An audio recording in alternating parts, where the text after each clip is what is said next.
आप लोग ये तो जानते ही होंगे कि इस दुनिया में कुछ ऐसे राज हैं जो आपकी बचपन की यादें ख़राब कर सकती हैं। दुनिया में हर इंसान के बचपन में कुछ अच्छी यादें और कुछ बुरी यादें होती हैं और हर इंसान कार्टून देख देख के बड़ा होता है। 100 में से 90 लोग कार्टून देख के बड़े होते हैं। उसमें से एक बहुत ही फेमस कार्टून था जिसका नाम था डोरेमोन। डोरेमोन में 3 कैरेक्टर बहुत ही फेमस थे, डोरेमोन, शिजुका, नोबिता। इस वीडियो में लास्ट तक जुड़े रहिएगा क्योंकि मैं आज आप लोगों को डोरेमोन और नोबिता से जुड़ी एक सच्ची जानकारी दे रहा हूँ जिसे सुन के आप लोगों के रोंगटे खड़े हो जाएंगे। अगर आप लोगों ने डोरेमोन देखा होगा तो आप ये जानते होंगे कि नोबिता बहुत ही सुस्त और मायूस रहने वाला एक कमज़ोर दिमाग वाला बच्चा था और उसे एक डोरेमोन नाम का कैट मिला था जो कि एक रोबोट था जो कि फ्यूचर से नोबिता का फ्यूचर सुधारने के लिए आया था। और उसी में एक शिजुका थी जिसको नोबिता बचपन से ही बहुत पसंद करता था। ये कहानी बहुत चली, इंडिया और जापान में नहीं बल्कि पूरी दुनिया में बहुत ज़्यादा प्रचलित हुई। लेकिन क्या आपको पता है नोबिता शिजुका इस दुनिया में सचमुच में थे? बिल्कुल सही सुना आप लोगों ने, नोबिता और शिजुका इस दुनिया में सचमुच में एग्जिस्ट करते थे। और डोरेमोन नोबिता की एक सोच थी, एक इमेजिनेशन थी। 8 साल की उम्र से ही नोबिता को एक बीमारी थी जिसका नाम था स्किज़ोफ्रेनिया। ये बीमारी अकेलेपन के कारण आती है, डिप्रेशन के कारण आती है। नोबिता एक कमज़ोर दिमाग का बच्चा था और इसी कारण उसके ज़्यादा दोस्त नहीं बनते थे और ना ही उसे घर से ज़्यादा प्यार मिलता था। हमेशा डांट पड़ती रहती थी कि तू पढ़ाई में अपना ध्यान क्यों नहीं लगाता है, तू पढ़ाई में इतना कमज़ोर क्यों है, तू अपना होमवर्क कंप्लीट क्यों नहीं करता है। और सभी स्कूल के दोस्त उससे दूर भी भागते थे और यही कारण था नोबिता अपने आप को बचपन से ही कमज़ोर समझता था।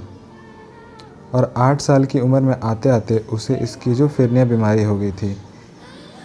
ये ऐसी बीमारी होती है जिसमें आदमी अपनी इमेजिन की हुई चीज़ों को अपने सामने देखने लगता है। इस अकेलेपन के कारण नोबिता के दिमाग में डोरेमोन नाम की चीज़ पैदा हो गई थी। उसे ऐसा लगता था कि मेरे आसपास एक ऐसा दोस्त रहता है जो मेरी सारी ख्वाहिशों को पूरी करता है। यह मेरा सबसे अच्छा दोस्त है, मैं जो भी चाहता हूँ वो मुझे ला कर देता है। ये बीमारी उसे 8 साल की उम्र से शुरू होकर काफ़ी टाइम हो गया था। ये एक ऐसी बीमारी थी जिसमें नोबिता अपने इमेजिनरी दोस्त डोरेमोन को अपने साथ हर पल महसूस करने लगा और इस हिसाब से डोरेमोन सिर्फ़ और सिर्फ नोबिता को ही दिखाई देता था और इसी कारण वो ज़िंदगी भर खुश रहने लगा। और इसी तरह 7 साल 8 साल बीत गए। नोबिता 16 या 17 साल का हुआ तो उसकी माँ ने उसे अकेले में बड़बड़ाते हुए देख लिया। नोबिता अपने इमेजिनरी दोस्त डोरेमोन से बात कर रहा था। जब उसकी माँ ने ये देखा तो वो हैरान हो गई क्योंकि डोरेमोन तो नोबिता के सिवा और किसी को दिखाई नहीं देता था और यही कारण था कि माँ की चिंता और बढ़ गई। माँ ने तुरंत अपने पति यानी नोबिता के पिता को ये बताया और इसी कारण से नोबिता को एक साइकेट्रिक के पास ले जाया गया। और जब डॉक्टर के पास नोबिता की जांच हुई तो डॉक्टर दंग रह गया और डॉक्टर को ये समझ आया कि नोबिता को स्किज़ोफ्रेनिया नाम की बीमारी है। और फिर डॉक्टर ने तुरंत नोबिता को ये बताया कि तुम्हें जो डोरेमोन दिखाई देता है वो इस दुनिया में नहीं है, ये तुम्हारी इमेजिनेशन है, उसे कोई और नहीं देख सकता, उसे सिर्फ तुम ही देख सकते हो और वो भी ये तुम्हारे पागलपन के कारण है। ये सुनकर नोबिता हक्का बक्का रह गया, उसके पैरों तले ज़मीन निकल गई और यही कारण था फिर नोबिता धीरे धीरे करके और डिप्रेशन में चला गया। इसी तरह से और भी कई साल बीत गए, 7 साल 8 साल 9 साल 10 साल। और फिर एक दिन ऐसा आया कि अपने डिप्रेशन में आने की वजह से नोबिता ने अपने घर पे पड़ी बंदूक से अपने आप को शूट कर लिया और अपनी जान दे दी। नोबिता और उसका इमेजिनरी दोस्त तुरंत ख़त्म हो गए। कहा जाता है कि आज भी शिजुका इस दुनिया में ज़िंदा है। नोबिता सचमुच कोई था जिसको स्किज़ोफ्रेनिया नाम की बीमारी थी। आप लोग समझ ही गए होंगे इस बीमारी में क्या होता है। ये बीमारी होने का कारण सिर्फ और सिर्फ डिप्रेशन है और अकेलापन है।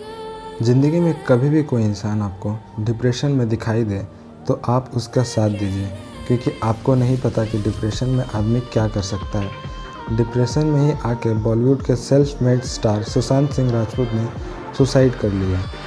स्किज़ोफ्रेनिया हम लोग में से काफ़ी लोगों को होता है, किसी को नॉर्मल लेवल पे होता है तो किसी को हाई लेवल पे होता है। और जिस को स्किज़ोफ्रेनिया ज़्यादा हाई लेवल पे होता है लिटरली उसे अपने सामने कोई दिखने लगता है जिसको वो इमेजिन करता है। ऐसे लोग दुनिया में बहुत कम होते हैं।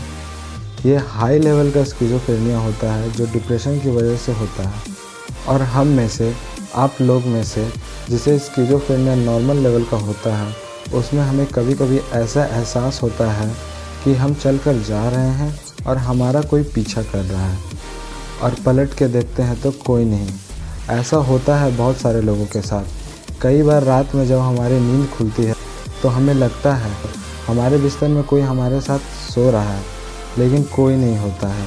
ये भी एक तरह का स्किज़ोफ्रेनिया है। ज़िंदगी में आज के बाद कभी भी आपको ऐसा महसूस हो कि आपके कान में आके कोई कुछ बोल रहा है, आपकी नींद रात में अचानक से 2-3 बजे खुल रही है और आपको किसी के होने का एहसास हो रहा है। कभी कभी आप घर में अकेले होते हैं और आपको लगता है अभी कोई चल के गया, अभी कोई भाग के गया, या कोई मेरा डोर नॉक कर रहा है। तो ये सब होने का कारण आपका दिमाग का वहम भी हो सकता है।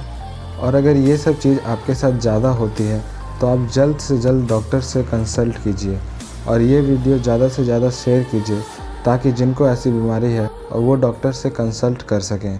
क्या आपको पता है डोरेमोन का एक म्यूज़ियम भी है? वो म्यूज़ियम जापान में है, जहाँ डोरेमोन और नोबिता से रिलेटेड सब कुछ है। उनका घर, उनसे रिलेटेड टॉयज़, सारे कैरेक्टर्स हैं वहाँ पे, और भी बहुत कुछ है। ऐसे ही स्टोरीज़ और फैक्ट्स जानने के लिए मेरे चैनल को सब्सक्राइब करें।